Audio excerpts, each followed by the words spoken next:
Member Marty Medina. Here. Vice Mayor Salazar. Here. Mayor Rico Medina. Here. I'd like to ask if Mr. Hamilton could lead us in the pledge, please, this evening. I pledge allegiance to the flag of the United States of America and to the republic for which it stands, one nation, under God, indivisible, with liberty and justice for all. Thank you. Thank you. Item number 4, public comments for items not on the agenda. Speaker cards, please. I do not have any speaker cards.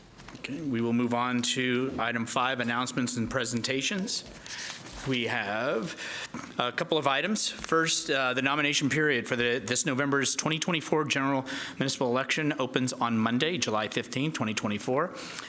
The City of San Bruno transitioned to ByDistrict Elections for this November. Districts 2 and 3, as well as the at-large mayor, will be up for election. For information about the November 2024 election, please visit sanbruno.ca.gov's elections. Item B. Do you know a person or a group who has provided special or extraordinary service to the City of San Bruno's community? Nominate them for a service award. The City of San Bruno is accepting service nomination applications through August 31st. Applications will be considered in September. For more information and an application, go to sanbruno.ca.gov SRP. With that, we will move on to item C, proclamation regarding July 2024 as Disability Pride Month. I'll read some of the whereases.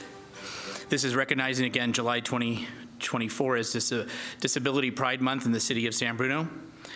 Whereas 1 in 4 adults in the United States currently live with some type of disability, and whereas Disability Pride is about recognizing and celebrating the identities of those who have disabilities and all that people with disabilities contribute to our community. Whereas Disability Pride Month remembers the struggles that people with disabilities have faced in the past and their persistence while fighting for the rights that people with disabilities enjoy today. And whereas this month is to let us not only continue to celebrate those who fought for disability rights and the individuals in our community who have disabilities, but also to use our voices to help bring more awareness about the struggles people with disabilities may still face and the importance of the accessibility for all. Now, therefore, I, Rico E. Medina, Mayor of the City of San Bruno, have declared Disability Pride Month and pledge to continue to expand the accessibilities and inclusionary with the City of San Bruno. Next, we will move on to item D, which is another proclamation which Community Services Director will be accepting. And this is, and I see some of our Park and Rec commissioners here and staff, recognizing July 2024 as National Park and Recreation Month. And I know Travis is going to say something, so I'll keep it to a few whereases. Whereas parks and recreation play an intricate part in communities throughout this county and country, including the City of San Bruno, whereas the City of San Bruno will be embarking on a new chapter with the opening of the much anticipated Recreation and Aquatic Center this month, and whereas Parks and Recreation promote health and wellness, improving the physical and mental health of people who live near parks. And whereas Parks and Recreation encourage physical activities by providing space for popular sports, hiking trails, swimming pools, and many other activities designed to promote active lifestyles. And now, therefore, I, Rico E. Medina, Mayor of the City of San Bruno, do hereby proclaim that July 2024 is recognized as Park and Recreation Month in the City of San Bruno. Travis. Thank you, Mayor Medina. I'm honored to accept this proclamation on behalf of the many commissioners and staff that we have here in the City of San Bruno. We've gone through a lot of change in our department over the last year, but we've done a lot of tremendous things here in San Bruno as well. One of the most exciting things is we have a park downtown that's nearly complete. It's about 70% complete, Centennial. But even bigger than that, we're going to be opening our new Recreation and Aquatic Center soon. And we already have memberships for sale, and we're already seeing people sign up for our memberships at the Recreation and Aquatic Center. So we're very excited to bring that to the community later on this month. I do want to recognize the individuals who are in the room right now. We do have a few commissioners I'd like to have stand up. These are three of our wonderful commissioners, Mike, Lucy, and Lori. And then we have two of my sidekicks here. We have two of my staff, our Deputy Director, Damien, and our Perk Services Manager, Dan. These are very hardworking folks that make sure that our parks are clean and that we have very nice facilities here in San Bruno for our community members to enjoy. So we invite you to come out and enjoy our parks this month. Come and see us at the Rack once we're open. We're excited to be there for you. Thank you very much for your comments and appreciate for the folks being here. Now we're going to move on to item 6, consent calendar. All items are considered routine or implemented by earlier council action and may be enacted by one motion. There will be no separate discussion unless requested, and there will be one single public comment period for all items in this section unless a council member requests to pull an item for a separate vote. I just wanted to get through that, realizing that I need to go back to see if there was any public comment. No, through the mayor, we have one more presentation, the 4th of July post. How can I forget? Thank you, Michael. The vice mayor was trying to stop me, and I was on a roll. So let's go back a little bit. Sorry. Receive a presentation, and we certainly don't want to deprive our police chief of July fireworks public safety operations results, and I'll turn it over first to Chief Johansson. Sorry about that, Chief.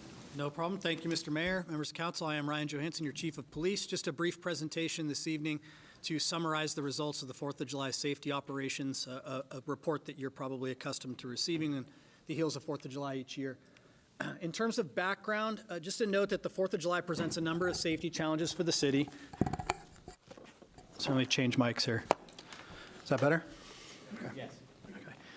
Not only the use of illegal fireworks before, during, and after the 4th of July, but also the noise, the animal impacts. This has a real significant impact on our post-traumatic stress injury residents, veterans. There's a significant risk of injury, fires, and then, of course, every year with the increased alcohol use that tends to accompany the 4th of July, we also have a problem often with unruly gatherings and large parties that can be a problem for the city as well. So every year we undertake some expansive education, prevention, and enforcement operations. This, no matter what we do, does not stop rampant illegal fireworks use. It's sort of important to note that, in my expert professional opinion, it's not stoppable. It wouldn't matter how many officers we deploy onto the street and how much enforcement we attempt to undertake. The reality is that we have a very short window of time in which a very large number of people simply choose not to follow the rules. And when that happens, enforcement is not going to be the answer to stopping such behavior, but only to stemming it a little bit and at least to sending the message that the city takes the problem seriously, which we do and have for quite some time. Also important to note that we're not alone in this respect. Other cities experience very similar problems. These are some average numbers from some of our surrounding partner agencies in terms of calls for service related to fireworks on the 4th of July. And we can see that, like, South San Francisco sits at 107. You'll see momentarily how these numbers compare to what we experienced this year in San Bruno. Daly City at 48, East Palo Alto at 96. And important to note that none of these cities allow safe and sane fireworks like we do in San Bruno. So to simply tie the illegal fireworks usage and the nuisances that accompany them to the fact that we have safe and sane fireworks doesn't seem to stand to reason, as these other cities that do not have the same safe and sane have very similar problems. And generally, these cities do not respond to fireworks complaints. Also important to understand. Most of these cities simply have a posture that we're aware this is going to happen during this period of time, and we hope that we can mitigate any safety issues. But for the most part, if people are lighting illegal fireworks off, we're sorry, but we're busy responding to the normal calls for service. And that is not the posture here in San Bruno. The only other city that does have safe and sane fireworks, as you know, is Pacifica. They did about 93 calls for service related to fireworks this year. You'll see that's very, very consistent with what we experienced in San Bruno. Their enforcement efforts and posture are similar to ours in San Bruno. They do bring out some help from outside agencies. As you'll recall, we used to do that here in San Bruno as well, with sort of a mixed bag of results that has landed us where we don't do that anymore. We rely on our own staff in order to mitigate things as best we can. So talking about pre-4th of July operations, first of all, as you know, all police department personnel are ordered to work on the 4th of July. We establish a robust incident action plan in order to make sure that we're out ahead of what we know is coming. We have a joint fire and police PSA that we'd create and disseminate in order to try to remind people of the dangers of use of illegal fireworks and how to use safe and sane fireworks appropriately. We deliver a fireworks safety postcard to all residents via mail. We conduct safety meetings along with fire with every single safe and sane fireworks booth operator, and that includes giving them educational flyers that they then pass out with every single safe and sane fireworks sale, educating the public about the dangers of illegal fireworks use and the potential consequences of being caught using or possessing them in San Bruno. We put out informational warnings at all city facilities. We have advanced police contact with known problem locations. The fact is we do have a handful of locations within the city that tend to be a problem on the 4th of July year over year. And so we attempt to get with those homeowners ahead of time and get out to have them not create problems when the 4th comes. We also have begun using a great deal of data in order to focus our resource deployment. This has to do with sourcing where the most concentrated illegal fireworks usage is occurring and where it is most enforceable. And we'll talk about that momentarily. And then we have dedicated enforcement prior to the 4th of July as well, not just on the 4th, to hopefully begin setting the tone that we plan to be out in force. As far as 4th of July staffing, I mentioned that all police personnel are ordered to work. This year, that resulted in 47 staff members. This includes officers, dispatchers, police clerks, and CSOs, 35 sworn, 12 non-sworn. Most of these folks ended up working a 16-hour day. That is the only way with a department staffed the way we are to provide these added services to normal patrol work. All of the patrol beats are staffed as usual, so we have to make sure, right, the normal calls for service, unfortunately, don't take a break on the 4th of July. So the car break-ins and normal things that are going to come on a given day still come, and so we have beat officers assigned to handle those particular issues. When we're out in force for our actual enforcement detail, we use marked units, unmarked police units, uniformed personnel, plainclothes personnel, undercover surveillance units, even drones and unmanned aircraft systems. All of the resources we have, we deploy to attempt to mitigate some of the problems that come with illegal fireworks on the 4th. Also, the fire department brings in dedicated personnel, which I'll talk about in a later slide. The parks department brings in dedicated personnel to try to focus on the problems that occur in the parks. And we have dedicated public works department staff, mostly focused on the cleanup that has to be done even from the safe and sane fireworks after the 4th is over. So, calls for service for this year. We handled 252 calls for service on the 4th of July this year. To give you kind of a general idea, a typical day of service on a Thursday, which is where the 4th fell this year, would probably be about half of that, 125 calls for service. So 252 calls, 3 fewer than we did in 2023, so not much of a difference there. The peak activity period was about the same, about 8:30 p.m. to about 11:30 p.m., and 114 of those calls were fireworks related. That's 30 fewer than last year in terms of calls. Most of the reports we get from the public tend to be very vague, and I spoke about this in the pre-4th sort of advice presentation that we gave. We do appreciate that the public is our eyes and ears. At the end of the day, however, inundating our emergency and non-emergency lines with vague reports like there are aerial fireworks going off in my neighborhood or I'm hearing loud explosions on the 300 block of X Street is really not particularly valuable and can distract resources that are needed to go conduct the proactive enforcement that tends to be more effective. Remembering that officers do have to see a violation occur and be able to positively identify the person who committed the violation in order to issue a citation. This is a hard, fast rule of law and cannot be worked around. Observationally, I would say that this is my 19th consecutive 4th of July working for the San Bruno Police Department, and illegal fireworks were heavy this year, but they were over a much more condensed period of time. It came on really hot and heavy all of the sudden, and it was really heavy for a short period of time, and then like a light switch at about 10:45, it just kind of went off. And there certainly was still sporadic use of illegal fireworks, but for the most part, the saturation had ended right about then. This seems like it might be a better problem to have, but the reality is it does make enforcement increasingly difficult because now we have an even shorter window of time with somewhat limited resources to go out and send the message that this is not to be permitted in San Bruno. And that's what we found this year ended up being quite a challenge for us. So in terms of that enforcement, as you know, it's a $1,000 administrative citation for possessing or using illegal fireworks in the city of San Bruno. As I said, we have to directly observe that violation in order to issue a citation. And we have to then safely detain the violator and actually issue the formal administrative cite. This is somewhat important because a municipal code infraction doesn't really justify the compromised safety of the public or the officers in the event that we have people who are running from us. We really don't want foot pursuits and physical altercations occurring over illegal fireworks usage. But when you combine the arrest, the $1,000 fine, and the alcohol that tends to accompany the 4th of July, unfortunately, that is the reality of much of our enforcement activities on that day. The violator has to be cited, not physically arrested, somewhat important for the public to understand. If you're using illegal fireworks, you're not going to get handcuffs put on you and taken off to jail. And only evidence that's in plain view can be seized. Residents have gotten to providing us video in past years saying, here's my neighbors, they're lighting off all kinds of illegal fireworks. Is there something you can do about this? The short answer is yes, and we would like to see those videos, of course. The longer answer is that it does not replace this in-presence requirement for issuing a citation that I've previously articulated. Council took some action last year to add what I refer to as the social host ordinance into our into our city codes, and that does give us some additional flexibility. So if you are a resident who is exceedingly frustrated by the activities of a close neighbor this past year, and you would like for the police department to assess the video for potential violations, please don't hesitate to contact the police department and share that information with us.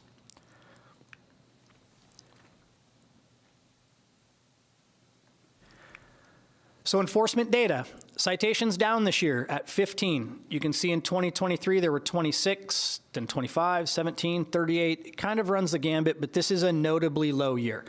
I am attributing that based on the fact that I know the officers were very, very diligent throughout the evening to this condensed period of infractions occurring. And it takes, I know most of council has at one time or another ridden along with the police department on the 4th of July to see that a citation actually takes some time. First, you have to conduct the observations, get the person detained, make sure they're positively ID'd. Then there's photographs of them, photographs of evidence, logging of evidence back at the station, the issuance of a citation, and the writing of a criminal police report. And so when you take about an hour and a half to 2 hour period where most of the violations are occurring and every citation takes an officer 40 to 50 minutes to complete, you can see that by simple math, it becomes difficult to issue a very large number of citations. Of the cites that were issued this year, all of them were issued between 8:40 p.m. and 10:55 p.m. And in fact, the bulk of those ended at about 10:15. There were just a couple isolated late that result in this longer period. Of the 15 people cited, 8 were San Bruno residents. This tends to be pretty consistent year over year, about a 50-50 split of folks who live in San Bruno being our sort of bad actors and folks who do not being bad actors. It is both. And only one social host ordinance citation was issued thus far. We experienced some challenges in our first year with this new ordinance at our disposal. I think it will take some time to get officers comfortable with what is completely outside the purview of their normal citation behavior, meaning observing something via video and issuing a citation at a later date. So this is just something that will take a little bit of normalizing at the police department, but I'm still confident it was the right thing for council to add this ordinance, and we will make good use of it in the future. And about 40 pounds of illegal fireworks, of live illegal fireworks were seized. We did not weigh the expended fireworks this year. I always come to you with a preliminary cost estimate. Please know that as this is only 5 days after the 4th of July, it is a little bit difficult to be particularly exact with these numbers, but council has expressed interest in the past in having a ballpark idea of what it costs us to police the 4th of July, if you will. And this slide covers that. Tentatively looks like about $76,000 of expenses associated with the 4th of July this year. That is between police, fire, public works, and community services / parks, all of the associated costs that we're aware of at this point. A more exact cost analysis will, of course, be conducted as part of the invoicing process with the booths. On the fire side, they had one additional BC, all fire prevention staff on duty, mostly fixated on education prior to the 4th of July and then assisting police with enforcement activities on the 4th of July. One extra ALS Type 1 engine company, 3 engines and 1 truck in the city. So fire pulling out all the stops as well in anticipation of some of the dangers that come with the illegal fireworks use. The fire department handled 28 calls for service on the 4th of July, which is a slight increase from last year. The peak activity period for them was about the same as PD, when going a little bit later into the night to midnight, and no structure fires reported this year. That being said, I know even on the police department side, we had 8 different fires that police officers stopped enforcement activities to address. but most of those were trash cans or small fires in the street. So not structure fires, but still things that required police and fire resources to address, because when you mix dry ground and fireworks, you're always going to have some fire problems. So that concludes my presentation. I appreciate your time, and I'm happy to answer any questions. Thank you very much for the report. Any questions or comments from colleagues at this time? Councilmember Medina. Yes, thank you, Chief, and thank you to all the staff, police and fire that were working. I was able to do a ride along this year, and let me just say that it is really chaotic when everything starts being blown up, all the fireworks all over the place, and then there was an emergency call. And then fire went out to take care of some person that had needed assistance, and the police had to be there. And so seeing it firsthand, and once again, it really helps understand why it's so difficult. And I've been trying to respond to a number of things online, social media, about, well, the police aren't coming out, and it's like, yes, they do come out, and my neighbors are doing this, and it's like, well, then you need to report it. And then the interesting thing I heard tonight was that if you have video, then contact the police department, and there's potential that there could be some enforcement associated with that afterwards. So I just wanted to acknowledge that, and I'm glad everyone was safe, and it's a little wild out there, so thank you, you and everyone else that was out there. Appreciate it. Yeah, to echo, went to the briefing, and just to see everybody coming together to go over a very lengthy process. It is, as indicated, people say, like, how tough is it to find somebody? It is, and you have to personally witness it. And so with my ride along, the sergeant did cite someone, and it does take a little bit of time and resources for that.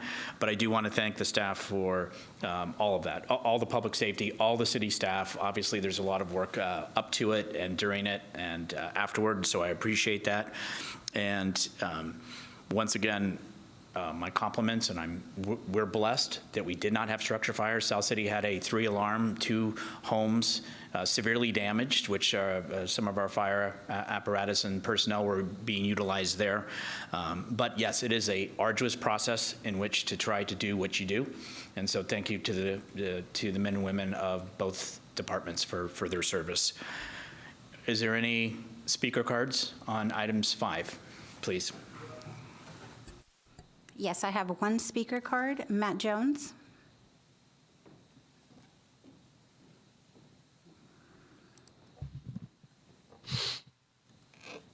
Hi, everyone. I prepared some comments tonight. I know that a lot of these comments around fireworks relate to public safety, but I wanted to bring up a public health kind of background to this topic.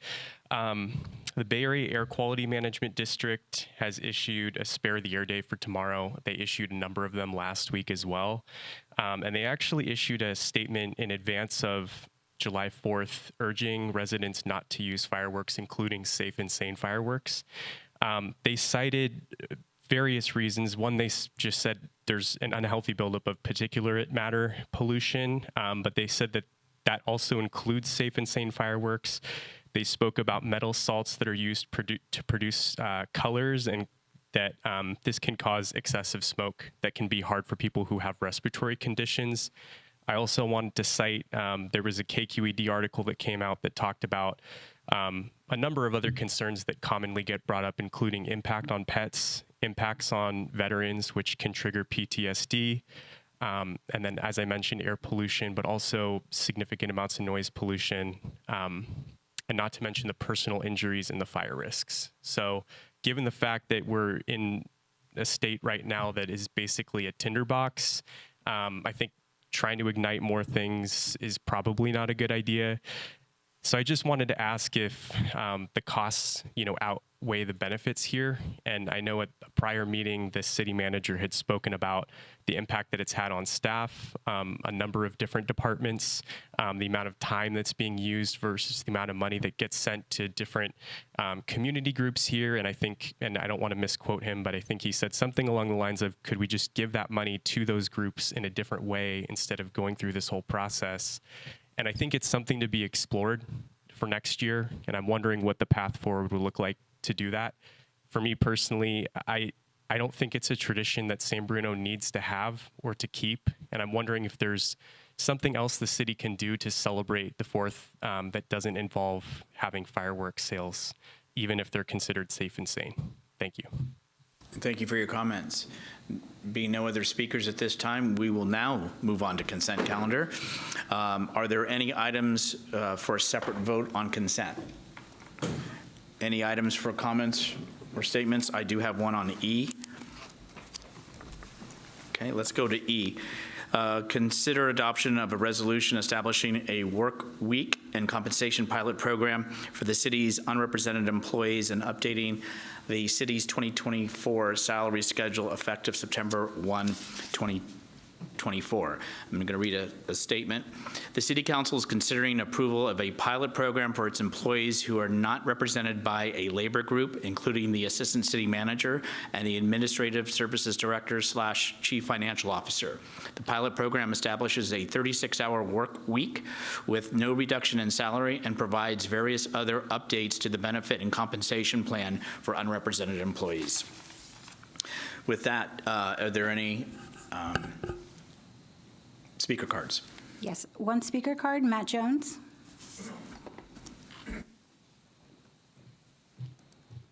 I'll keep this one really brief. It's for item 6D, which is for submitting a purchase agreement, authorizing the city manager for the documents to close escrow for the Huntington Ave bike ped improvement project. I just wanted to give a shout out to staff for all their great work on securing the permits to move forward on this project. This one had a ton of hurdles to get this segment completed, and I just can't wait for the project to finish. So I'm really excited that this one's moving forward, and wanted to give a shout out to Matt Lee in particular and the Public Works Department for keeping the project moving. So thank you. Thank you for your comments. With no other speaker cards, we bring it to council for any action. I'll move to accept the items on consent. Second. Motion Hamilton, second Salazar to approve consent. All those in favor say aye. Aye. Any opposed? Passes unanimously. Thank you very much. Now we'll move on to item 7, public hearings. Item 7A, hold public hearing and consider taking the following actions to approve the mixed-use project at 111 San Bruno Avenue West.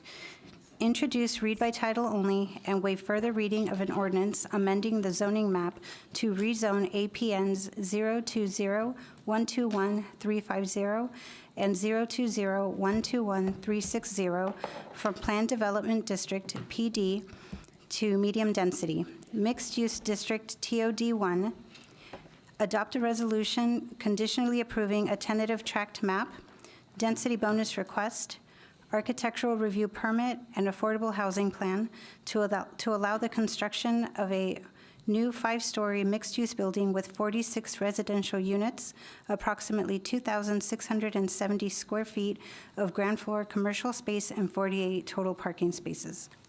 Thank you for reading that. Appreciate it. Before staff begins, Councilmember Alvarez, you had something you wanted to say? Thank you, Mr. Mayor.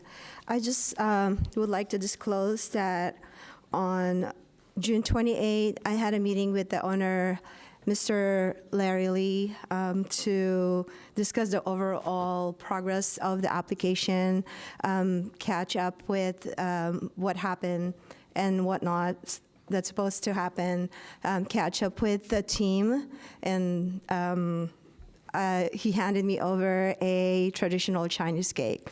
Thank you. That's all I want to disclose. Thank you. And with that, Mr. Smith, you're on. Good evening, Honorable Mayor, members of council, Michael Smith, Planning Department staff. I'll be presenting tonight's item for 111 San Bruno Avenue. The agenda for tonight's item will start with the background, move into a project overview, move into the project analysis, and wrap up with the staff recommendation. So beginning with the background, the site address is 111 San Bruno Avenue West. The applicant is San Bruno Development LLC. The property is approximately 0.41 acres and is located directly across the street from the San Bruno Caltrain station. The general plan land use for the site is transit-oriented development. And the zoning is PD, which is planned development. And the project is also within the city's TCP, which is the transit corridors plans. So a little bit of background. In 2018, the city approved a project for this site. At that time, it included both 111 San Bruno Avenue and the adjacent property at 761, 767 Huntington Avenue, which is the small, like commercial store kind of to the south of the site. At that time, the project was proposing 62 units on a 0.61 acre site. The site was rezoned at that time from its commercial zoning to PD, and that's what established the PD that's there today. But that project actually fell through because the development partnership between the two property owners dissolved. So an overview of the project that is before you tonight. They're proposing to construct a 5-story mixed-use building, approximately 67,000 square feet. The building would have 46 multifamily units, including 7 BMR units, approximately 2,670 square feet of ground floor commercial space located right on the corner in the image that you see on the slide, and 48 parking spaces. And the project equals about a 3.8 FAR. And we're also proposing to rezone this site and the adjacent site, which we rezoned in 2018, to TOD1. So from PD to TOD1. The project requires the following entitlements. There's going to be a zoning map amendment, a tentative tract map, a density bonus request, architectural review permit, and affordable housing plan.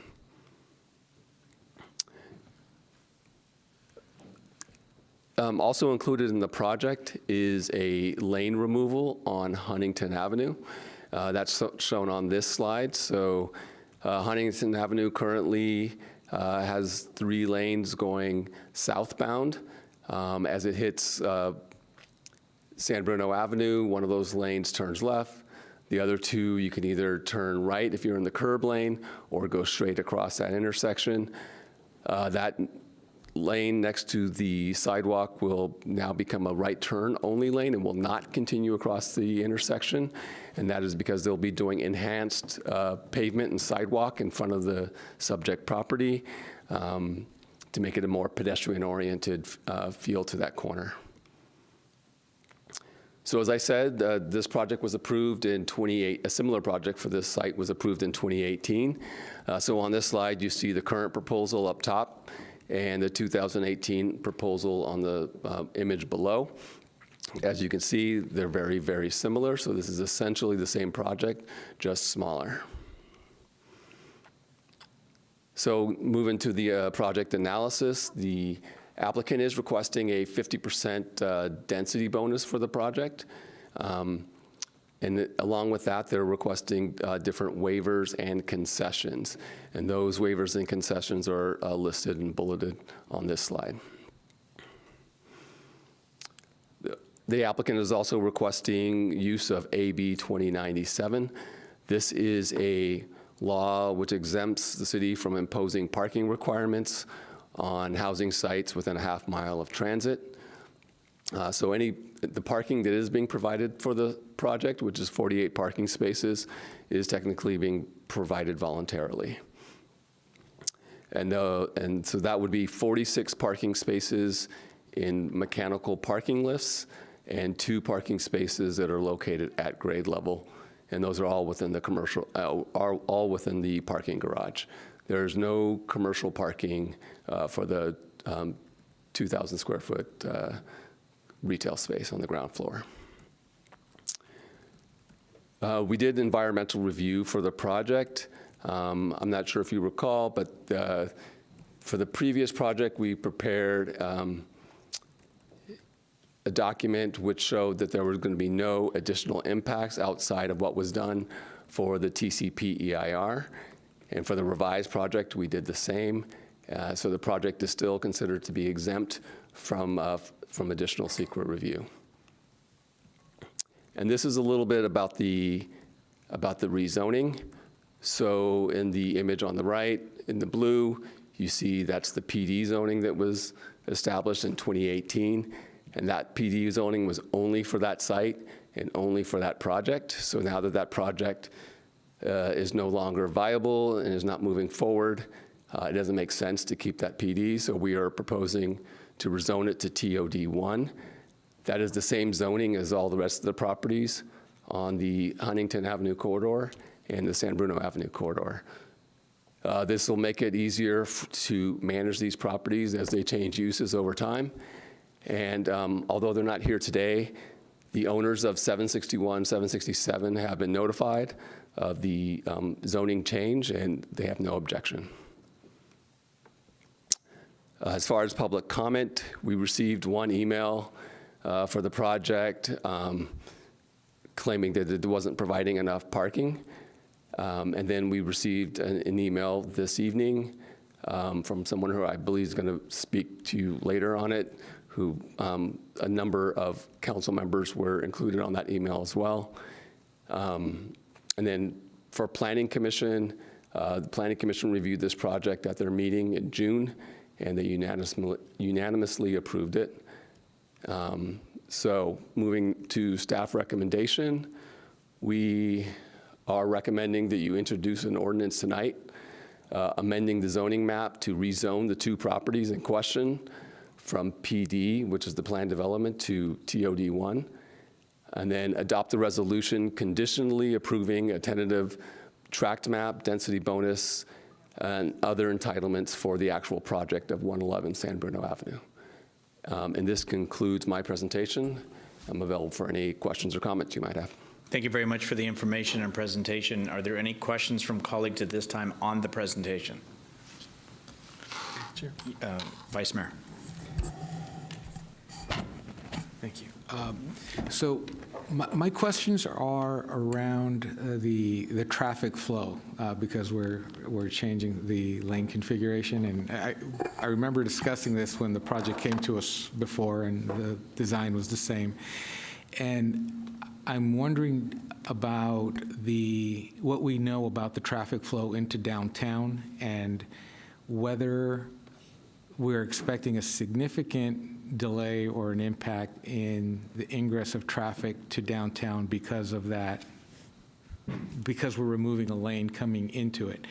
And I don't know that we got into very much detail into the last time it came before us, but I'm just wondering if traffic studies indicated that would be a minor impact, or if there's a bigger impact at that intersection because of that narrowing of the street. Yeah, so we did take a close look at that. The project, it was more from a standpoint of queuing. So what's going to happen with the implementation of the project is that the cars in the lane that currently goes across San Bruno Avenue northbound on Huntington immediately has to merge with the lane next to it. And so most of the cars that are actually in that lane today are usually making a right-hand turn. Those who want to go straight are generally going to be in the lane next to it that doesn't need to merge immediately on the other side of the intersection. But what it basically showed was that the queuing would be minimal as a result of implementation of this project. Okay. And then my other question regarding parking, and I know that the owner is voluntarily offering to put in parking that is not required, so I think that's very commendable and appreciate that effort being done, because that parking has always been a huge issue for us the state has made it a lot more difficult for us to enforce. And so when we partner with owners that are willing to comply with those rules, it's definitely appreciated. My question is more around the use of the retail space on the first floor. We ran into some significant issues at the Aperture because of parking, and that's sort of led to an inability to make use of their retail space. And being that this is also a very busy intersection, I know we're going to try to program it for pedestrian traffic, but will it have similar restrictions in terms of what we allow because of our own restrictions on the type of business? And I think on the other corner, it was we couldn't allow a restaurant because the restaurant had certain parking requirements that we couldn't meet there. Are we going to run into similar issues here, which may limit the ability to utilize that retail space?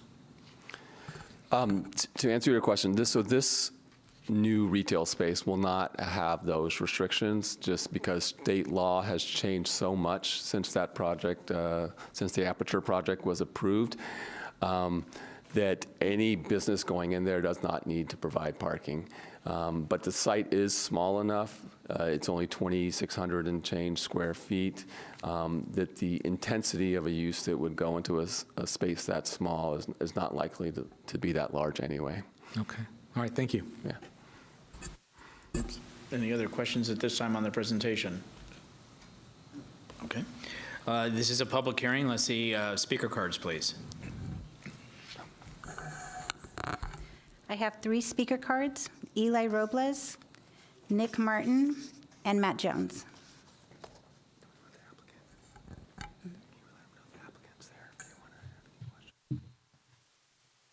Good afternoon, City Council members and community members. My name is Eli Robles from Carpenters Local 217. I'm here tonight. I'm here to highlight an exciting opportunity that promises to enhance our community with the project at 111 San Bruno Ave. This project has the potential to put hardworking men and women to work that live in the community.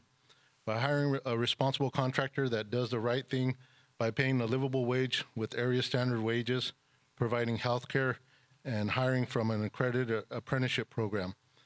By hiring a responsible contractor, this ensures men and women will not be exploited by low wages and no health care. It means work for individuals with valuable skills, empowering them to build careers right here at home. I urge this body to ensure that a responsible contractor is selected, and also would ask the builder who they are planning to use as a developer, just for clarity. Thank you for your time. Thank you for your comments. Next speaker, please. Hi, thank you. My name is Nick. I live about 2.5 blocks away on 2nd Avenue. I just wanted to express my wholehearted support for this project. I've seen that lot there unused for years. I would love to see more housing. We need more housing. I would love to see the retail space. It's a fantastic location next to Caltrain. It's great for housing. I appreciate the troubles with parking. I think, living right nearby, I do see that. But I think the parking is adequate. And I think there are other ways that we can address the parking shortages, such as residential permit program for parking. But that I think is separate from this, and I urge council to move forward with this with all haste. Thank you. Thank you for your comments. Next speaker, please.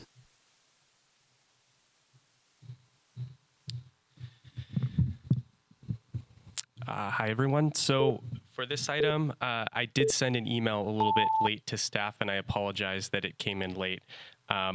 But I was hoping to give you at least a little bit of a heads up. So I overall support the project. It's going to provide much needed housing. It's going to provide affordable housing, and it's going to help develop a major section of the downtown and Caltrain entrances to the city. That site, it had the bank building and finally got knocked down, and it sat vacant for a really long time. And so to see that develop is really exciting. I'm excited to see new foot traffic coming into the downtown and to see much needed revenue coming to the city as well. 1.4 million, that's really going to help the budget. So one thing I just wanted to comment on is that there's all these state laws that have come into effect, like the one that Michael mentioned earlier in his staff report, where the developers don't have to provide parking for projects like this, and that they can use things like density bonus. So, you know, the city has an inclusionary zoning requirement of 15%, so they would have had to provide those 7 affordable units anyways. At least I believe this is correct. And now the developer can just say, I'm going to make all 7 of those very low, and then I get a 50% increase. So to me, what I'm seeing from this as a planner who's worked on these types of projects for different jurisdictions is that cities are losing some leverage and losing the ability to get some public benefits out of these projects. They're written with developers in mind. So on the parking front, because that person and member of the public said that there wasn't enough parking, if this project had come in with no parking whatsoever, what would the impact be? And I think that's something that the city needs to start considering moving forward, and which is why I made a comment on this last item about the importance of that cycle track project on Huntington, because then you're starting to connect all the different pieces that are really important going north-south, South City, BART, Caltrain, downtown, and this one's right in the middle of it. So my big ask is there a way to be able to add a condition of approval that could get the city a little bit more money from the developer to make those necessary improvements to create bike connectivity between those two sections? Because I see that there's a gap. As soon as that Part B project gets approved, it'll take the cycle track down to the BART to the Caltrain station. What happens there? So if we can ask the developer to chip in and help the city a little bit, that would be much appreciated. And just, again, if there's a way that we could think a little bit more about how to get people out of their cars, since we know this is coming anyways with future development with no parking requirements, I think that would be much appreciated. So thank you. Thank you for your comments. Any other speaker cards? I do not have any other. This is a public hearing. Once we close public hearing, there will not be another opportunity to speak. Is there anybody else that wishes to speak on this topic while we have the public hearing open? Seeing and hearing none. Any action? Move to close the public hearing. I'll second. Motion Salazar, seconded Hamilton, to close public hearing. All those in favor say aye. Aye. Aye. Any opposed? Passes unanimously. We'll bring it back to council. To staff, was there any other follow-up to comments or statements or that you wanted to offer at this time before colleagues?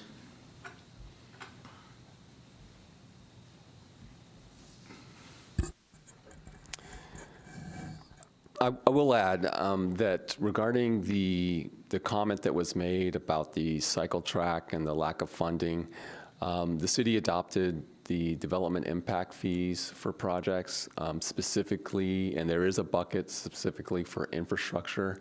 And so part of those impact fees for this project could be put towards that.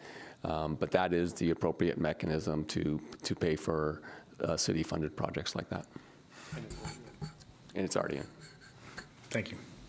Now to my colleagues, Councilmember Hamilton. Yeah, I just have a couple of comments. I'm very much in favor of this project. I'm very happy to see it come back. It was disappointing when the previous deal, the previous project stalled and fell apart. So I'm glad to see it come back, albeit a little bit smaller. This is a kind of a, I don't want to throw around the word blight, but it's a pretty unattractive corner right now, and right at the Caltrain station, where people stop and see a sign that says San Bruno and look beyond it and see this. So I'm really happy to see this go in, to see housing go in, to see affordable housing go in, and hopefully we'll see something similar across San Bruno Avenue. At the other corner there. So I'm absolutely in favor of this project and will be voting yes. Thank you. Councilmember Medina? Yes, thank you. Just wanted to see if the question regarding the union contractor was going to be answered. That's the one thing. A comment question regarding the traffic signal. So there will be adjustments to the signal that could be made that will allow that to be modified so that the traffic won't be as bad, and just wanted to confirm that's what's going to happen there. And then how soon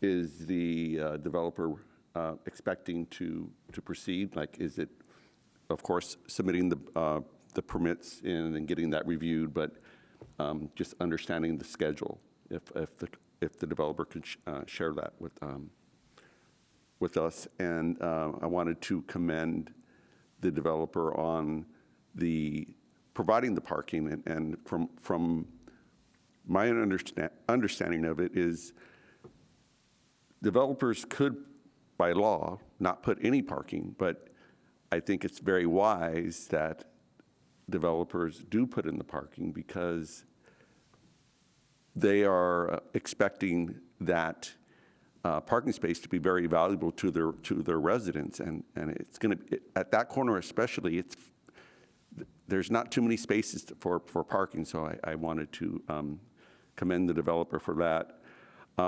My word of caution is, without parking for your tenant commercial space, that may be very difficult, because as mentioned earlier, Aperture opened and has not had a commercial tenant in all those years. I don't know, was it going 6 years plus? And when your employees don't have a place to park, and your customers don't have a place to park, we have seen on the avenue that the property remains vacant. So I don't know if you could be creative or if what you're planning, is it to build to suit, that is what you're doing, or do you have a tenant in mind yet? Just wanted to see if you can provide that additional information. Those are my comments and questions. Thank you. Thank you very much. Does staff have anything, or do you want, please? Regarding the signalization change to the lights, that will happen. The applicant will have his engineers worked with Public Works staff to do that. The parking, the applicant is here if you wanted an answer from the applicant regarding the parking, or the tenant for the space. But in that case, we would suggest you reopen the public hearing. Yeah. All right, so we were going to, because of the question, I'm going to have to reopen the public hearing, and then we'll have to come back and close it.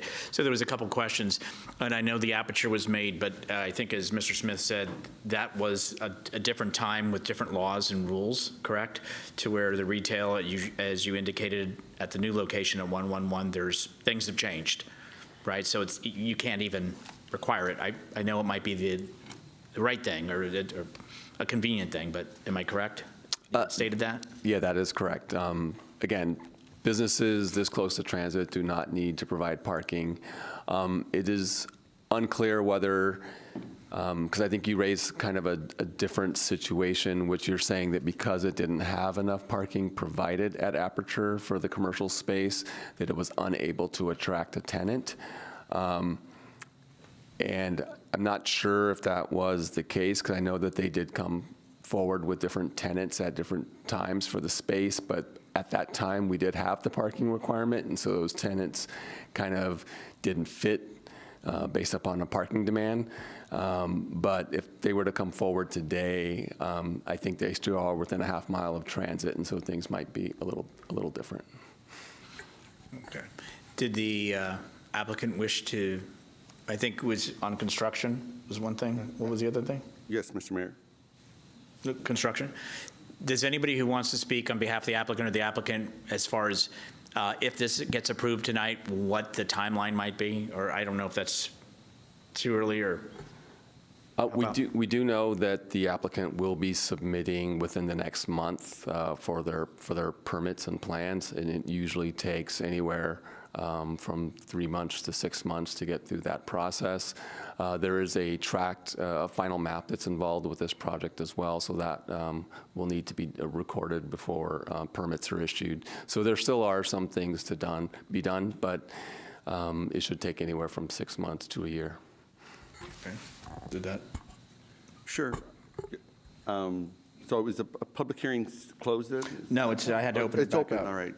I mean, we haven't heard from our developer friends for a couple of years. It'd be, if they would like to come up, it'd be great to hear.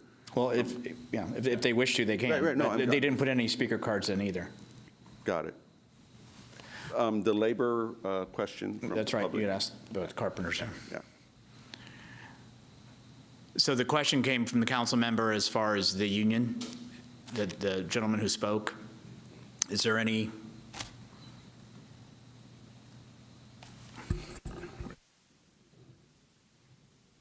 Thank you.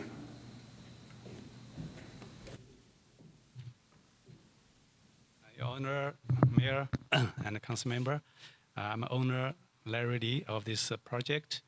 Regarding the question about the construction workers, and actually at this moment we do not have any plan yet because we did not have the building permit, like Michael said, and for the building permit probably we need another half or 1 year from today.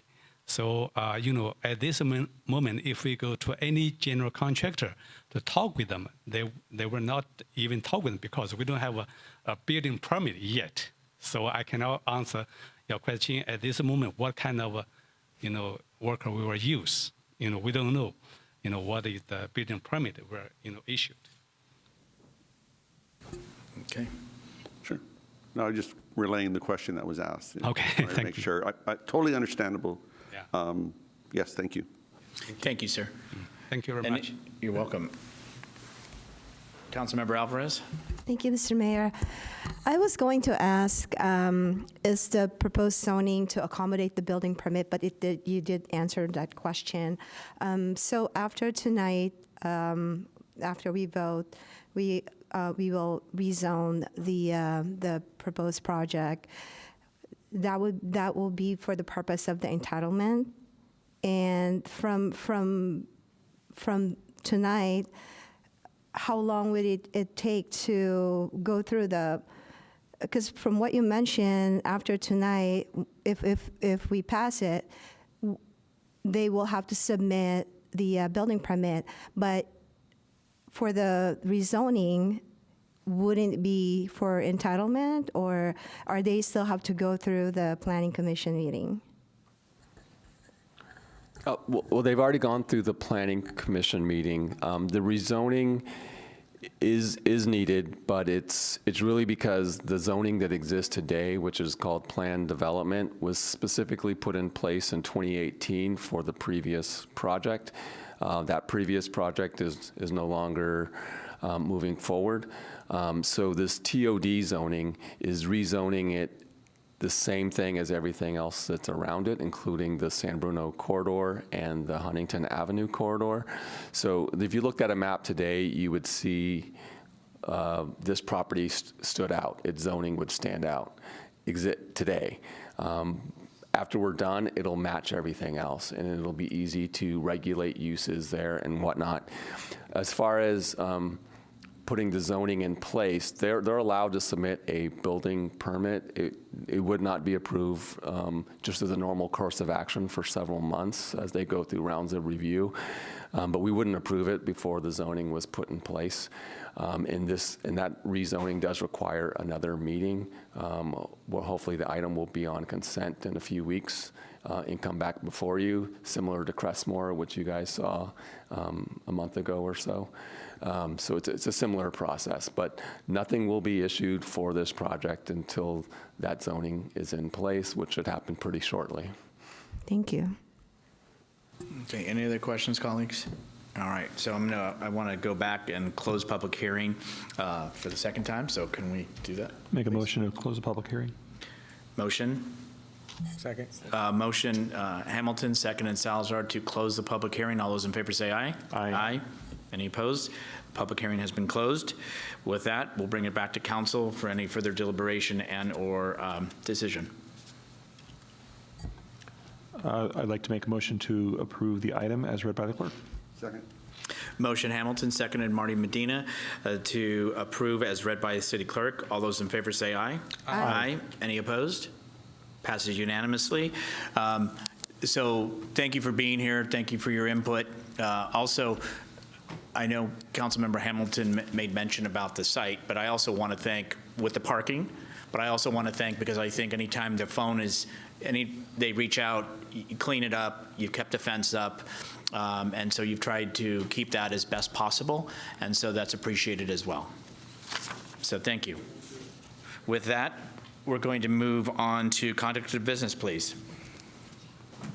Item 8A, consider adoption of a resolution determining that the public interest and necessity demand the acquisition, construction, and improvement of municipal improvement projects constituting public infrastructure of the city and their financing through the issuance of general obligation bonds and introduction, reading by title only, and waiving further reading of an uncodified ordinance ordering the submission of a proposition incurring bonded indebtedness to the qualified voters of the City of San Bruno at the General Municipal Election to be held on November 5th, 2024, for the purpose of financing the cost of the acquisition, construction, and improvement of certain municipal improvement projects constituting public infrastructure of the city.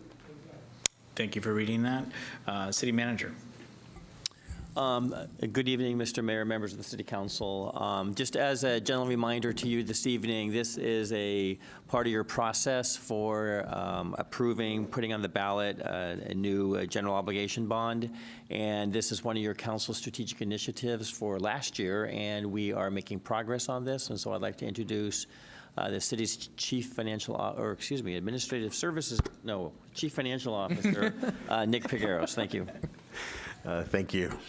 Good evening, council members. Nick Pigueros, the city's Chief Financial Officer, and as the city manager identified, we're going to walk through tonight's action, which is to take the initial actions to place a general obligation bond measure on the November 2024 ballot.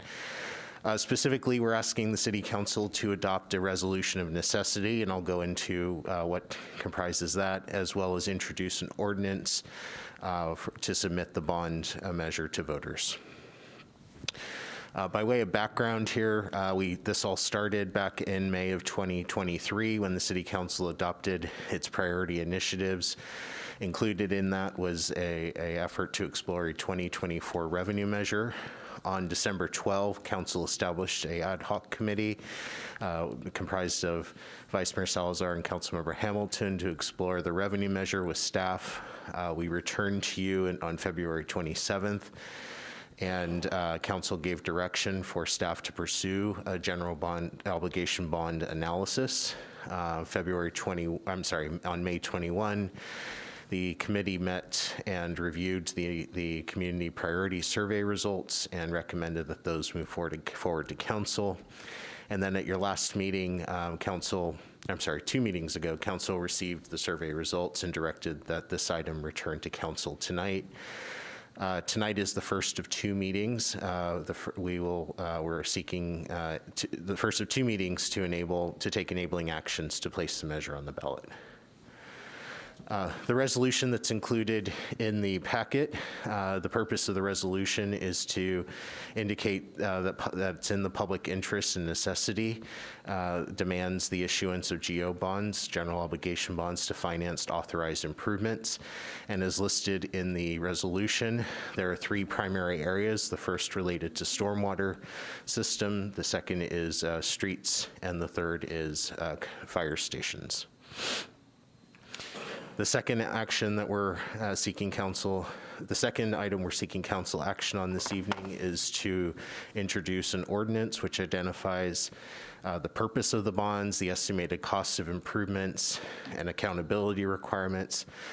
Specific for the authorized uses, you'll see in section 5 of the ordinance the variety of eligible uses should the city council approve placing the item on the ballot, and then the voters authorize or pass and approve the ballot measure. And then section 6 has an estimated cost of improvements of $102 million. Next steps, if the council takes affirmative action tonight on both the resolution and the ordinance will return for adoption on your next meeting, July 23rd. We will also have council take action on a resolution that places the measure on the ballot, specifically to approve the measure label and other items related to the election. This is the July 23rd. Tonight's action and July 23rd's action are the sort of the last opportunities for the City Council to consider placing an item on the November ballot, given your regular meeting schedule and the deadlines for the County Elections Office to place an item on the ballot. So again, the recommendation is that you adopt the resolution of necessity and you introduce the ordinance submitting the bond measure to voters. Thank you. Thank you very much. Are there any questions from colleagues on the presentation that we just received? Questions on the presentation? Not seeing any at this time. Is there any members of the public that wish to speak on this topic? I have one speaker card. I have one speaker card, Matt Jones.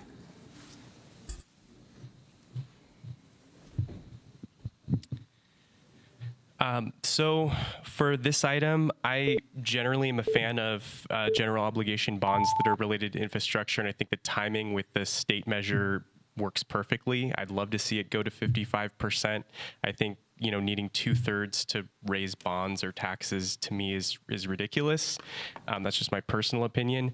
But I do want to just ask a question, because I think San Bruno is a small city that we like to do a lot of things ourselves. We have our own water division and fire and police and library, and there's other communities that have chosen to, you know, share costs with other jurisdictions. Some, you know, have the county take over some of these services. And so I guess my question around this is just, has the city looked into cost sharing with other cities, or taking kind of a holistic look on what areas they might want to consider doing that as a cost-saving measure? Because from what I understand, there's like something like $1 billion in unfunded infrastructure. Okay, I'm seeing nods, so that sounds like a lot of money.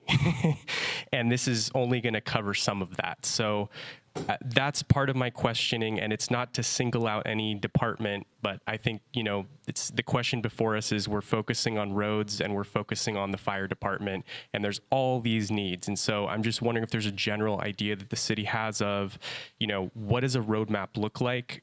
No pun intended on that, but what does a roadmap look like for funding all of these things? And are we looking at cost sharing? I know Councilmember Medina had talked about looking into that with City of Millbrae. I don't know if it was related to that or something else a couple meetings ago.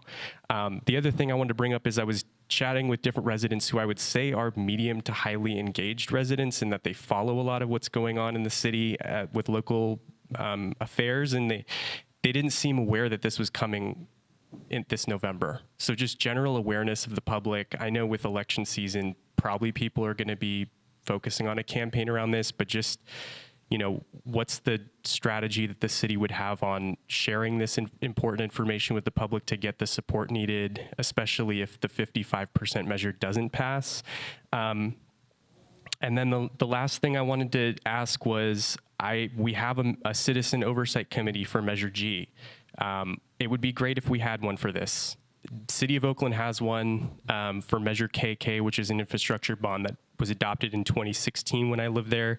I'd love to see one. I think it'd be great. It'd be a great way for citizens to be a little bit more engaged in understanding how the process works. So I'd like a reply from staff and or council on whether that's an option at this stage in the game. Thank you very much for your time. Thank you for your comments. Next speaker, please. And if you could identify yourself, and then the clerk will make note of it. Hey, my name is Ray. I have a few questions. The way I read this, it's $3.1 million in perpetuity. It says each year. So I'm not sure, you know, one way you make it seem like it's a one-time deal, and then this says each year. If you read from the bottom up, it says, you know, for the fire station, Alex, whoever Alex is who wrote this up, did a poor job. It says to upgrade the fire stations. When I was down at City Hall, they were talking about you want to remodel City Hall also. I don't know. This doesn't give them a lot of information on what you want to do with this $3.1 million.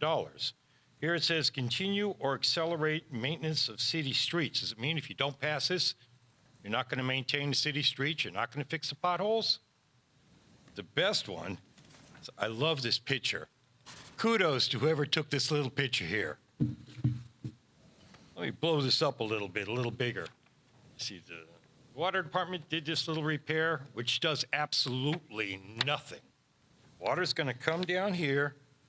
I don't know if you can see this. It's going to fall into this crack, push the dirt away. Maybe through capillary action, if you get a deluge, it'll jump the gap. Once it does, you have a V shape here and a round cone, a round pipe here, plastic pipe. The water's going to go underneath it or on the side of it. I will guarantee you almost no water will go inside the pipe. So whatever idiot came up with this really did a poor job. You needed 2 bags of cement. You could have solved the problem. Patch this right here, cement or concrete, either one would work.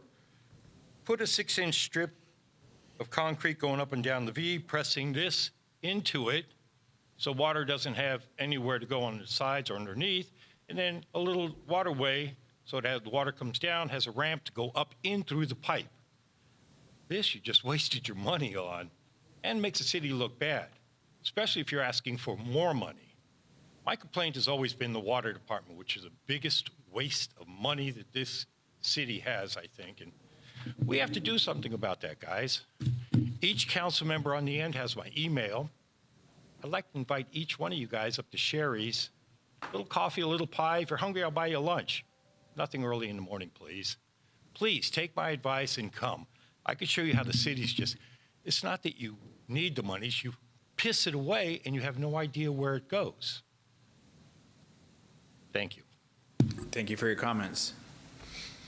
Is there any other speaker cards? With that, there are a couple questions that were asked. I mean, I've written down, but CFO/Administrative Services Director. Thank you, Mr. Mayor. I'll speak to the questions related to the duration of the tax measure. The general obligation bond levy, which is what would appear, which is what's charged to residents, will be collected as long as the bonds are outstanding. Typically, that's 20 to 30 years. We do not know at this point how the bonds will be issued. It's highly dependent on the timing of the projects and our ability to build the project. So that's the answer to the first question, technical question. The second question I can respond to is related to the accountability requirements, which are outlined in the ordinance, which starts on packet page 161. In there, under section 12, you'll see that there are a number of accountability requirements, first and foremost, or including independent audits, and as the speaker had requested, appointing a citizens oversight committee to ensure the bond proceeds are expended only for the purposes described in the measure. So the purposes that are described in the measure, as we talked about before, are stormwaters, roads, and the fire response, and specifically the stations. The question also came up about City Hall being remodeled. I'll defer to the city attorney. However, given that the City Hall is not in the measure, I do not believe that's an eligible expenditure if approved by voters. And I'll agree, Mr. Mayor, I'll agree with the CFO that is only those infrastructure projects that are listed in the ordinance before you would be available for funding through the GO bonds. I'll be even clearer. City Hall will not be remodeled with this money. Okay, thank you. There's also about awareness. There was, so obviously, depending on what council's action is or isn't, then obviously only can be done to a certain point. There are very strict standards and guidelines of what, how that goes if this process continues. And Mr. Mayor, council will remember about 2 weeks ago, we sent a mailer to every household really explaining our intentions behind this idea of doing a general obligation bond issue, and that this item was going to be coming before the council this summer. So we have done a mailer to every household. It was a 4-page, multicolor, professionally developed, well, professionally by my standards, by our staff, we did it, and something which we were just trying to lay the groundwork to help explain what the intentions were. And if I can, I'll try to answer one more question. The comment that was made about $1 billion in infrastructure needs, really that divides in half. About half of that's utilities, and as the public will know, we have raised rates on the utility side so that we can start to invest and really attack half of the utility issues there, or excuse me, the water and the wastewater issues there. This is really getting at some of the general fund and stormwater issues that, again, this council is familiar with our challenges there, and that's about $500 million. And this is $100 million to go towards that $500 million, and it's a start, right? It's a good start because you got to start somewhere. And we will, as your city manager and my predecessors in the future and your successors in the future will face these same problems on how do you get ahead of the infrastructure challenges. So, and I do want to comment, I think our staff does very good work out in the field, and with due respect to the speaker, I think we have a very good staff who is trying to deal with some of the infrastructure issues we have. So thank you very much. Thank you. Back to colleagues for Councilmember Hamilton. Yeah, I just want to make a few comments, and the city manager actually made a few of the comments that are here on my list just now. As was highlighted by a speaker, and then again by the city manager, we have over $1 billion in unfunded improvement projects, with about half of that being outside of water and wastewater. Being on the subcommittee, which I appreciate being appointed to it, I think the vice mayor would agree that that staff was very, very diligent in bringing all the possible options to us for how to go to the voters looking for these funds. The public interest that's listed absolutely reflects the results of the most recent community survey. That when you look at how we came to that list, it's important to note that we have a very, very large list of things that need to be fixed. So if we're going to go and ask the voters for the things that are most pressing for them to get fixed, of course we can put those onto this measure, and we're going to need to go out and look for other ways to fund the other things. So it was mentioned by the speaker that it's by the first speaker that it was these funds were for fire and roads, but stormwater is another big one. We did go in 2021 looking for a increase to the $46 most common stormwater assessment, and that it failed miserably. Glad to see that according to the latest survey, that public opinion on that, it seems to be changing. I think our wet winters have affected that, so that's good. And so we'll definitely put these monies to good use. So I just wanted to highlight all that as a member of the subcommittee, and I obviously will be supporting this action tonight. Thank you. Other comments from colleagues at this time? Oh. Councilmember Alvarez. Thank you, Mr. Mayor. On the presentation, the staff will come back with the 75 words. I was wondering if the staff can also provide, based also on some of the speakers that mentioned, what part of the amount of the bond will go to a certain infrastructure, like this X amount of bond will go to fixing our pothole for the stormwater. Is that something that we will be looking at on the 23rd? Like a more detailed, itemized expenditure for the bond, where the bond will go to? Thank you, Mr. Mayor. The Councilmember Alvarez, at the present time, the bond measure calculations are based on the amount, the 3 cents per $100 of assessed value. That generates a bonding capacity estimate of about $102 million, and that's an estimate.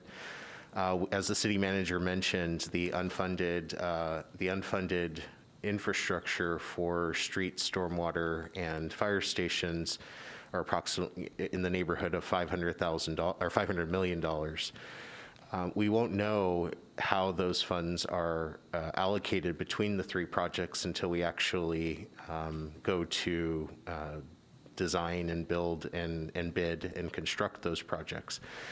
One element that I think the council has heard before is that there may be either grant funding or through either a nonprofit or another source that could help supplement funding that would, for one or more projects, such as a fire station, that would offset the need or decrease the need for that project to be fully funded by the general obligation bonds. So at this time, we do not have an allocation. I don't believe we can arrive at an allocation between now and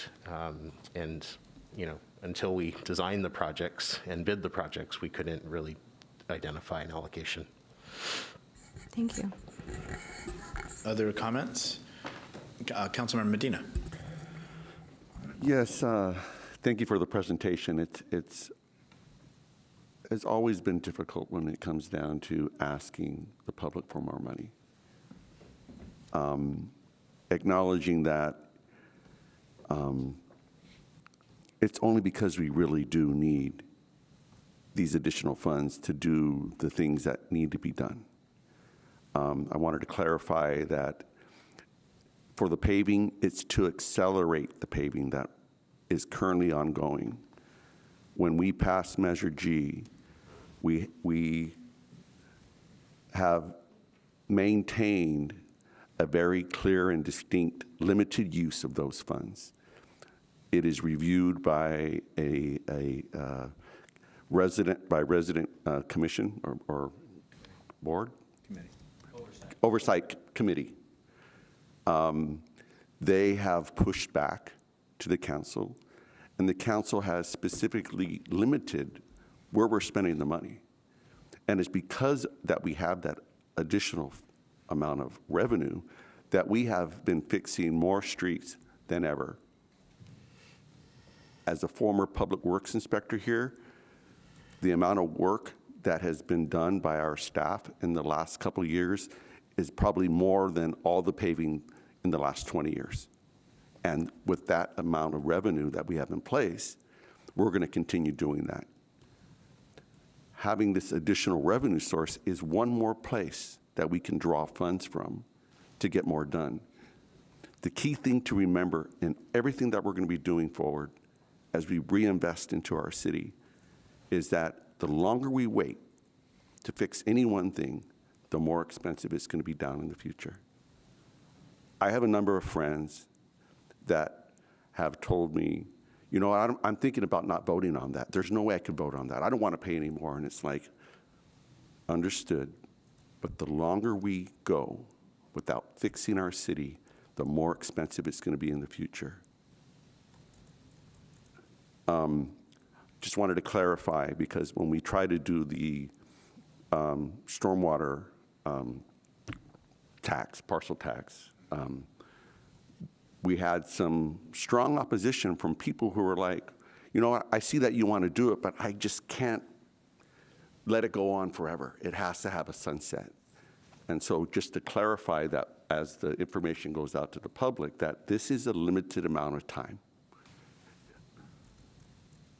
Being in this role and understanding the needs of our city, we will get to the end of that sunset, and we will need to come and ask for more money. We have a city that's over 100 years old. Every single pipe that's been put in the ground has to be replaced. And we're probably barely at 15%, 15% of what we've done. And it's all part of that. It's like your house. if you don't start fixing things and you just wait and wait, it gets so incredibly expensive, you're going to probably think about selling the house and getting on out. Well, we can't sell our city. We need to put the city in better shape, and this council has done that as we're going forward. We're doing more things. We're getting streets fixed. We're replacing. We spent over $40 million on water and wastewater in our oldest part of town. Different projects taking $10 million to do, and that's why the rates have to go up to be able to replace things. We have no other place to get the money. So this is a very serious decision, and we have to do some convincing out there.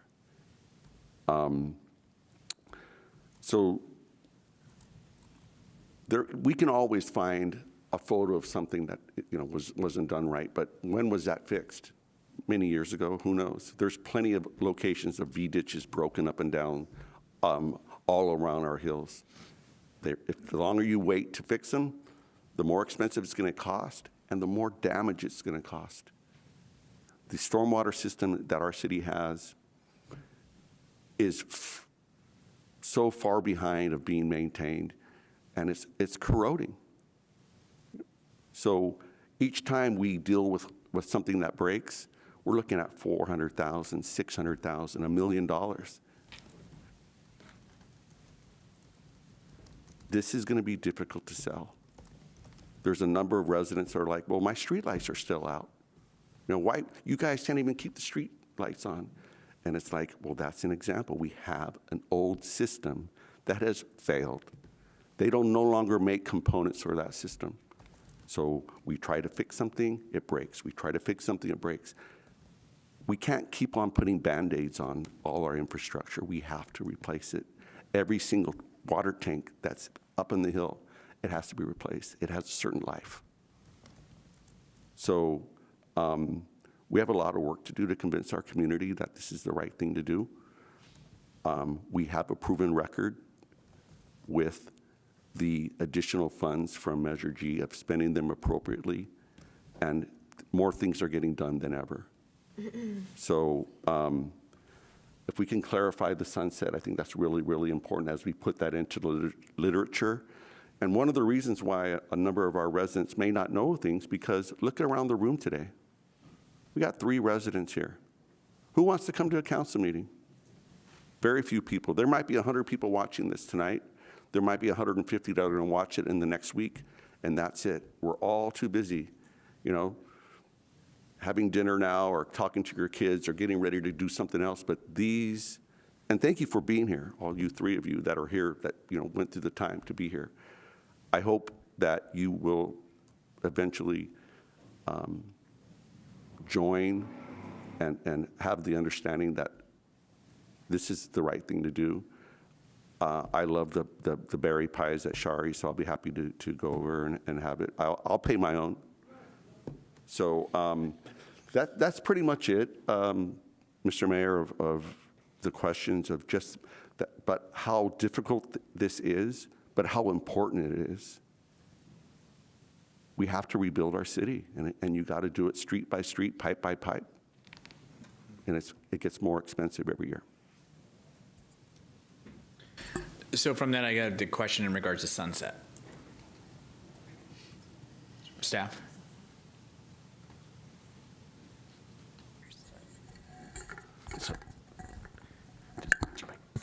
Okay, I'll take this one. Thank you. And then I can be supplemented by, so Mr. Mayor, responding to the question about the sunset, what's being authorized is a principal amount of $102 million in bonds, right? And so those bonds can have a duration of anywhere from 20 to 30 years. So the limitation's going to be the principal amount of the bonds. The bonds might not all be issued the day that the measure passes. It could be over years, but the tax isn't ongoing. Once those bonds are issued, that capacity is reached. Once those bonds are paid off, there's no more tax. So it's not a sunset in the way that you think of a sunset where it says, the tax can't be collected after, July of 2024, but it is a limitation based on the amount of bonds that you can issue and then the life of the bonds.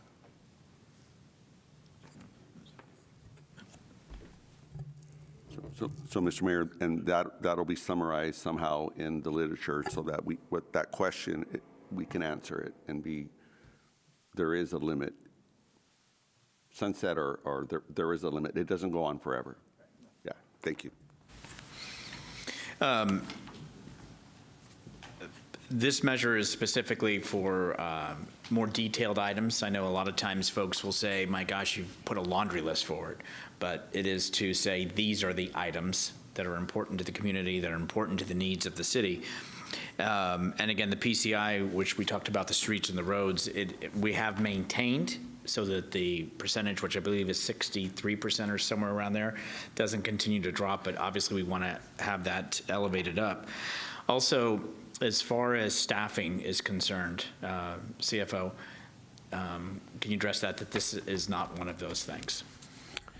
Yes, Mr. Mayor. So the proceeds from this measure, from this general obligation bond levy, cannot be used to pay for general city expenses. Anything that's not related, it cannot be used for expenditures that are not related to the items that are authorized, the infrastructure improvements that are authorized as part of the ordinance. And so if I misspoke on any of that, I'm sure the city attorney will correct me, but these do not, the funds do not go to salaries of employees. The section of the ordinance that articulates what our eligible expenditures are is section 5, and there's a long list in there. I know it's an educational element that staff is allowed to do to that and then stop, but I think that's also important for folks to understand and realize as well, that it's not for that purpose. Is there any other comments or from colleagues at this time? And we're okay on the speaker cards. Any action it is a resolution if council wishes to take action. Mr. Mayor? I'm sorry. I'm sorry to interrupt. The all right. the item is both the adoption of a resolution and the introduction of an ordinance. So you would be proposing, the motion would be what the city clerk had read earlier. Always our default, as read by the city clerk. And I was about ready to. Go ahead, please. I would move to approve the resolution and ordinance as read by the city clerk. Second. There's a motion and a second to approve item A as read by the city clerk. All those in favor say aye. Aye. Are there any opposed? It passes unanimously, which required 4 votes, so it will proceed at this time. Next, we'll move on to item B, please. Item B, consider introducing, reading by title only, and waiving a further reading of an ordinance of the City Council of the City of San Bruno, amending San Bruno Municipal Code Chapter 2.36, Personnel System. Administrative Shared Services Director / CFO. We have to think of a good acronym for me. I'll work on that. Thank you, Mr. Mayor. The item before you this evening is a update to our municipal code, Chapter 2.36, which speaks to our personnel system. We're going to go through the proposed amendments and then the recommended action. Our objective is to, as the city clerk read, just a little background on this item. In 2021, the City Council authorized an update to the municipal code that included the dissolution of the Personnel Board. The action at that time identified streamlined and enhanced the efficiencies of personnel related operations. Again, that updated the municipal code section 2.36, and the intended update of that particular item was to include the to authorize the personnel officer to develop and adopt personnel rules. As we're looking through this particular item in preparation for an action that you took with respect to the unrepresented, group. We noted that the current version of the personnel rules and regulations are dated back to 1958. There were a variety of amendments that were periodically approved, most recently in 2021, which is what we discussed in the last slide. And at this point, we would like to recommend City Council consider updating this section to align with the unrepresented action that you discussed earlier, as well as to eliminate or to adjust any inconsistencies or duplicative words. So the first is update to section 236020, which clarifies the staff positions that are exempt from the competitive service and covered by the unrepresented compensation plan. The second item is to remove some duplicative wording and clarify that the city manager is the personnel officer and has the authority to develop and adopt personnel rules and regulations. This action clarifies the intent of the 2021 action authorized by council.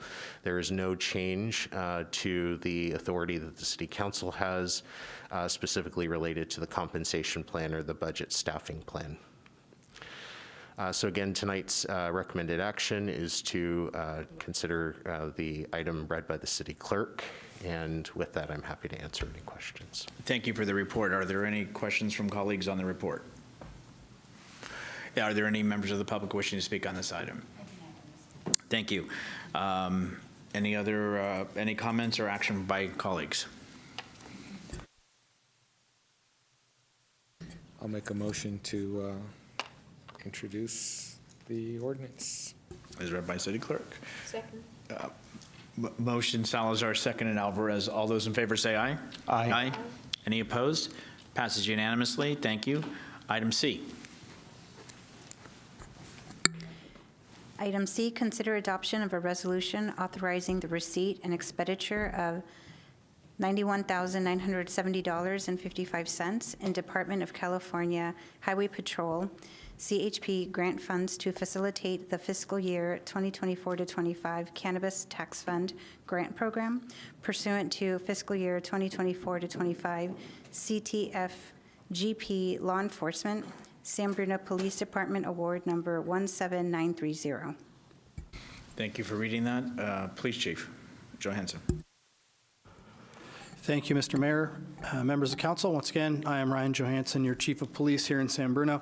Happy to bring forward this item this evening, seeking a resolution to authorize the receipt and expenditure of these grant funds from the California Highway Patrol's Cannabis Tax Fund Grant Program. Sergeant at the police department took it upon himself, especially motivated by the upcoming opening of our first cannabis dispensary here in town, to seek some potential funds to assist in some of the consequences that may come with that. Specific to roadway safety and impaired driving under the influence of not only alcohol, but cannabis and other controlled substances in applying for this tax fund grant program. And it was approved. We received a tentative letter of approval and then finally an ultimate letter of approval for about $91,000 in funds to help us purchase some equipment that will assist in keeping the roadways safer here in San Bruno, as well as to conduct some saturation patrols and other activities to keep impaired driving from unduly impacting the residents of our community. And so the action tonight is simply requesting, as it is a requirement of the grant through CHP and OTS, a resolution of this council accepting the funds and appropriating them for spending in accordance with the grant objectives. Thank you very much for that, and thanks to the sergeant. Any questions on the report that the chief just gave? Are there any speaker cards? Is there any action or other comments from colleagues on item C? I'll make a quick comment and action. We love grants, and it's dumb to vote no on grants. So I would like to introduce the resolution as read by the city clerk. Second. Motion Hamilton, seconded Salazar. All those in favor of the resolution signify by saying aye. Aye. Any opposed? Passes unanimously. Thank you, Chief. Let's move on to item 9, council committee report outs. Do we have any? No. Okay, let's move on to item 10, comments from council members, please.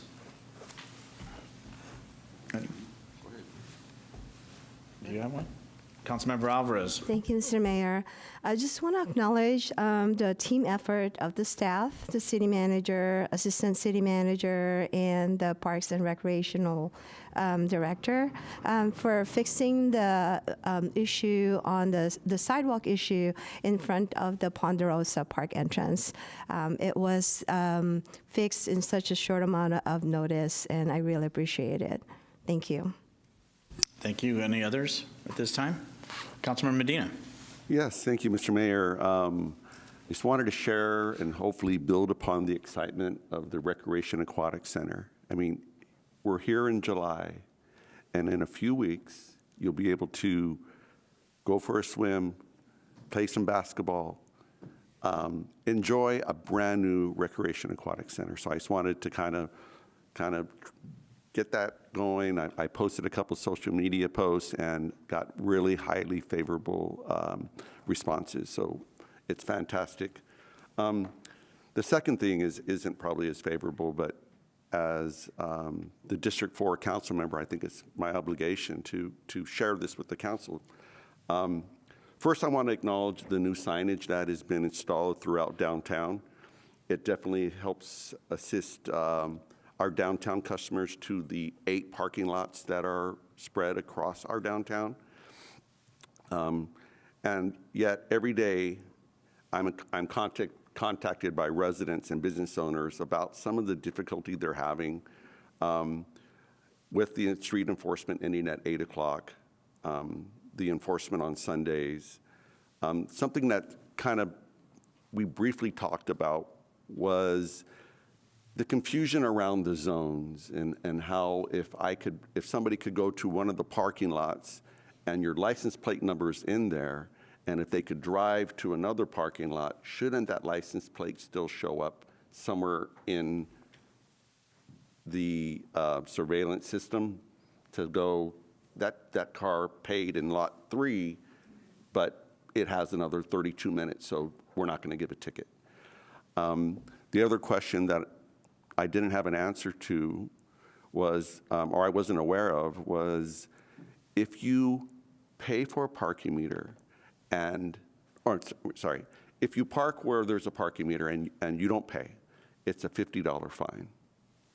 If you pay at the parking kiosk and get a citation, it's $75.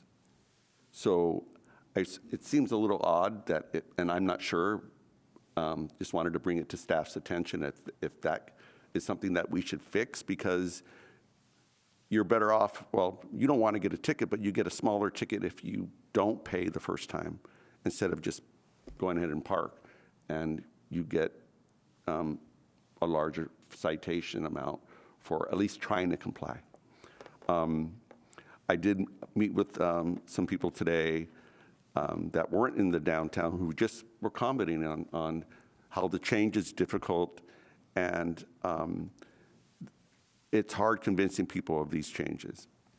So again, based on everything that I'm hearing, the number one complaint remains the longer term interval in the parking lots, requiring 2 hours of time to be purchased. And I understand staff, and I spoke to the city manager about this in my one-on-one, that they're still looking into it about how that's going to work and potential options. So those are my comments, and I think everybody continue to shop downtown. I mean, there are amazing stores down there and everywhere else in San Bruno. Thank you. Councilmember Hamilton. Thank you.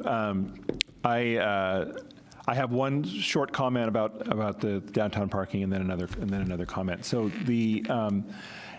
in speaking with residents just this week about downtown, one thing that I'm noticing is that I don't think the message that parking is free in the lots at 6 is really out there, and so I would, I educated several people just today about that, saying, it would really be great to be able to go downtown and have dinner, and not have to pay for parking. It's like, well, you can do that right now. Just park in the lot. So I'd just like to suggest that maybe we do some social media to highlight that particular point. And then my other comments are just echoing what we've been hearing about excitement for the RAC. I'm super excited for that to come. It's also exciting to hear a number, even an approximate one, about 70% done on Centennial Plaza downtown. That's a wonderful project that's really going to bring a lot of value to downtown, and really exciting to see San Bruno moving in the right direction. And just wanted to thank everybody involved, staff, my colleagues, and our citizens as we're making these wonderful improvements. Thank you. Thank you. Anything else, colleagues? I have a few things. I wanted to give an update. I think some of colleagues and others have been receiving emails in regards to what transpired from the San Francisco jail and demands and requests. So once again, I did give a report 2 weeks ago, but I will also update the community as to what I have now, is that it is not the San Bruno jail, so it's the San Francisco jail. It is in unincorporated County of San Mateo, which is in District 5, which is Supervisor David Canepa, who I spoke to today, and they are still waiting for the final San Mateo County Department of Health and Environmental department in order to go ahead and conclude. So they're doing an investigation. That's from San Mateo County to the Sheriff of San Francisco. They've asked them a bunch of questions. The Sheriff's Department tells me today they've responded. The department from San Mateo County asked additional questions. The Sheriff's Department has responded. And they said they have not had, the San Mateo County Department of Health and Environmental Services has not released that, and that was confirmed by Supervisor Canepa. So they're still waiting for the findings. The use of those elements have been and are suspended pending the investigation conclusion.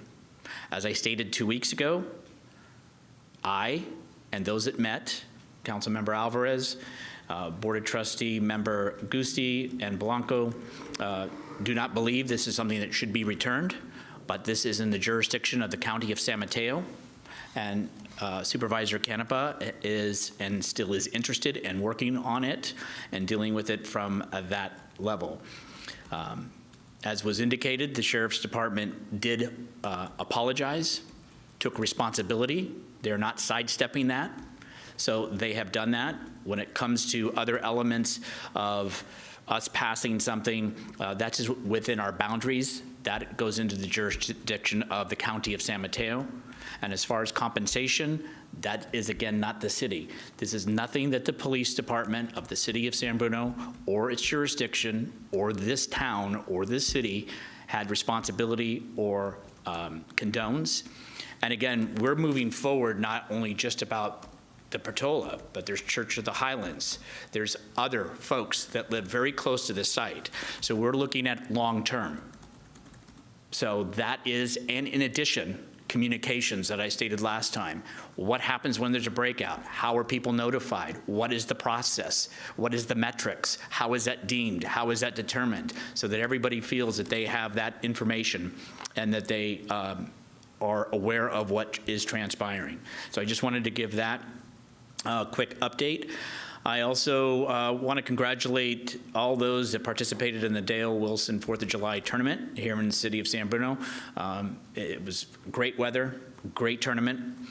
I also want to acknowledge our public services, our fire department specifically took on the, they did a tabletop exercise over in the County of San Mateo. So what they had is they had the rail transit tabletop exercise. They had folks representing AMR, BART, CPUC, Caltrain, MTC, Samtrans, TASI, the DEM, the Sheriff's Department, 5 fire services were all participating in that tabletop exercise. And unfortunately, what it is, it's the reality of bringing people together and what happens. How do you shut down the track? Is it still electrified? It is a scenario about the collision of BART and Caltrain and deaths and injuries and having to evacuate. It was an all-day event, but this is the type of stuff that needs to be done, and I want to thank the department for taking that initiative, because things do happen, and if you don't plan, then that's the worst situation, and we have had situations down there.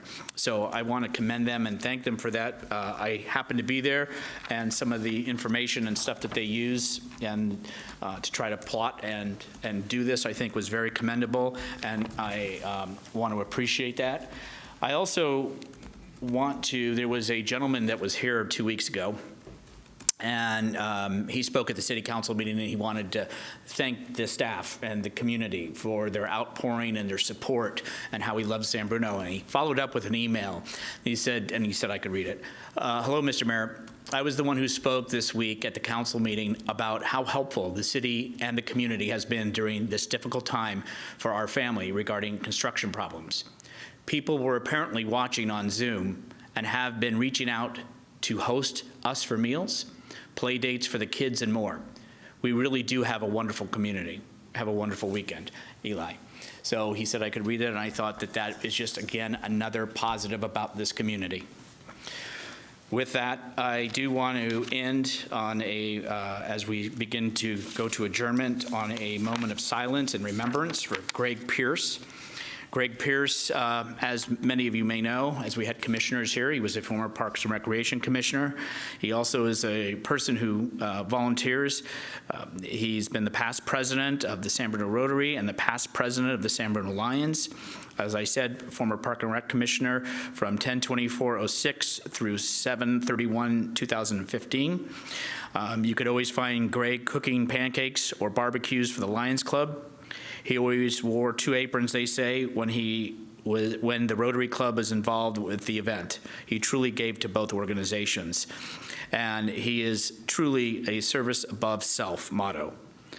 He has dedicated his life to serving the youth in the City of San Bruno community through coaching soccer, of course, has done that for decades. He also was the coach at Cappuccino High School for badminton. He also participated at Parkside and Cap High School events and junior high. He also actually have coached so many kids that have gone through and now participate in the program. So unfortunately, we lost Greg, but his difference to this community will live forever in the memories, hearts, and souls of all those that he touched and all those that he served. So with that, I would like to also know that he is around and in spirit, and during the holidays, as you know, he was one of the elves, shall we say, that came out. So with that, I would like to ask the colleagues for a moment of silence in honor of Greg Pierce.